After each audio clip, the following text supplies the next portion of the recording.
O governo russo informou que vai começar a taxar as exportações de fertilizantes a partir de 1º de janeiro de 2023. A informação é do jornal Valor Econômico.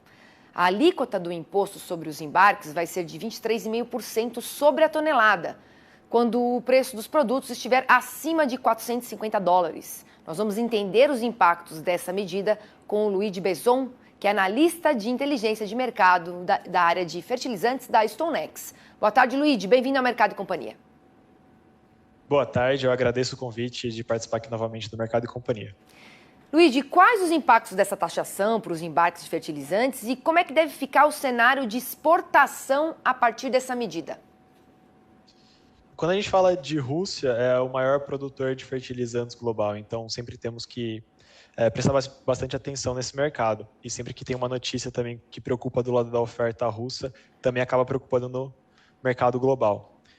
Mas especificamente nesse caso, os impactos devem ser pouco expressivos no mercado brasileiro especificamente.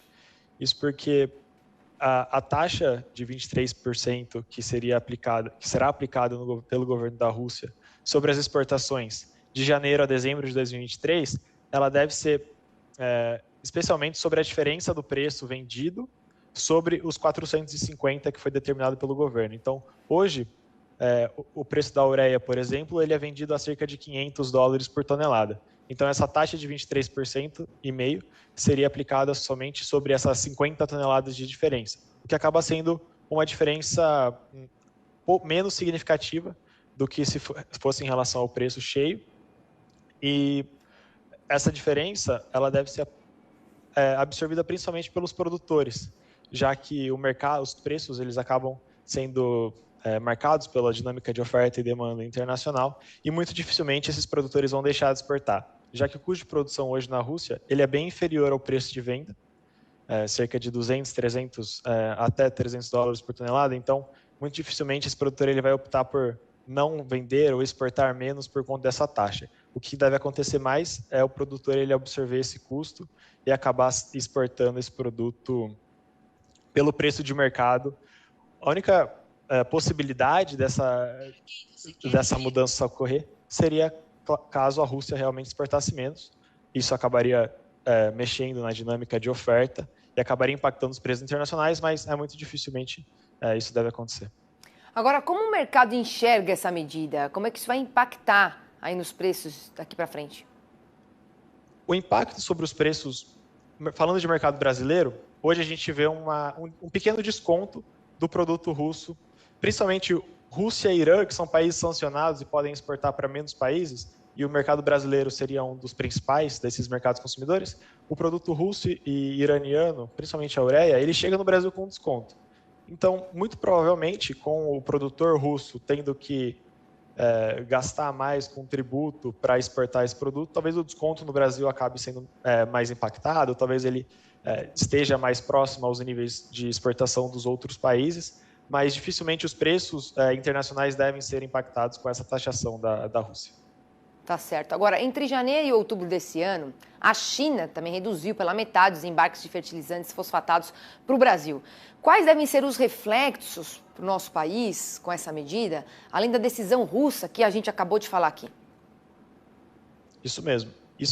Essa redução das exportações da China ela já vem ocorrendo desde outubro de 2021. Então, é um período bastante longo de restrição. As exportações de fosfatados caíram pela metade nesse período. Só que o mercado ele conseguiu se adequar. O Brasil, por exemplo, que comprava bastante fosfatado da China, acabou achando algumas origens alternativas, como países do norte da África, do Oriente Médio, acabou comprando mais dos Estados Unidos. Então, o mercado hoje ele já está adequado, já assimilou essa falta de produto da China e já vem se adaptando, os preços eles vêm em queda, então já houve um restabelecimento da ordem. O que acontece que essas exportações chinesas elas tendem a se restringir um pouco mais agora no começo do ano, que é um período de vendas para o mercado doméstico chinês, então as produtoras elas tendem a priorizar o mercado interno, só que a partir de abril e maio o mercado já vê um possível relaxamento dessas exportações chinesas, o que pode também acabar aliviando ainda mais essa dinâmica de oferta e demanda apertada, possivelmente pressionando os preços a partir de então. Mas agora, primeiro trimestre de 23, as exportações chinesas, a tendência é que elas ainda sigam restritas, mas o mercado ele já vem se adaptando e já precificou essa falta de produto chinês e não deve causar grandes impactos sobre os preços agora pelos próximos meses.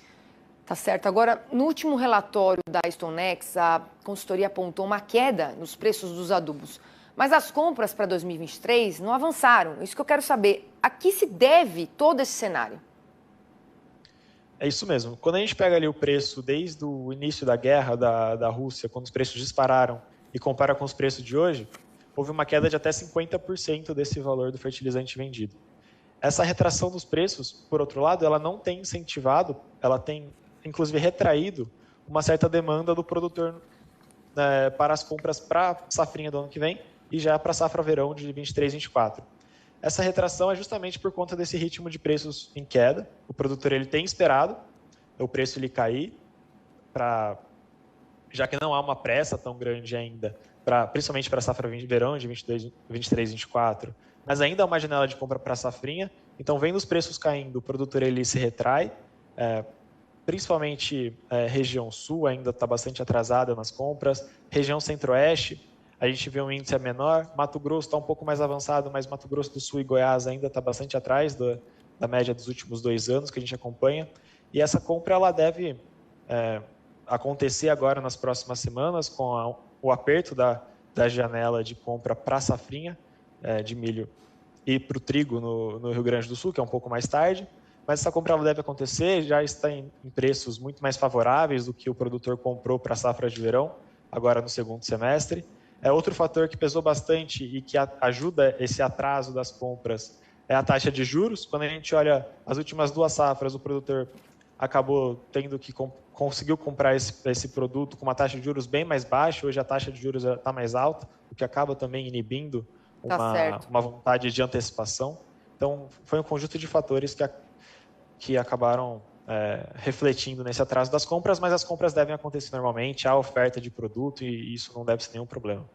Tá certo, Lid. Obrigada aqui pelas suas explicações aqui com os nossos telespectadores. Uma boa terça-feira para você. Eu que agradeço. Uma boa terça-feira a todos.